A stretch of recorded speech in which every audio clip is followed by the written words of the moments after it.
Xin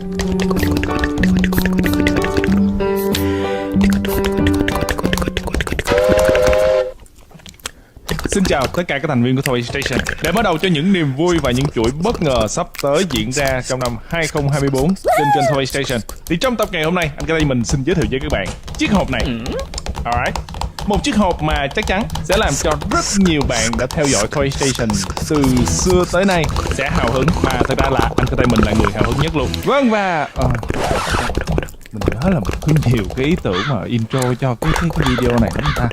Tự nhiên giờ thấy nó khựng vậy. Thôi mình mở hộp luôn đi các bạn nha. Đấy, cái hộp này thì thực sự là nó cũng reseal lại. Dán băng keo lại đồ, làm màu thôi.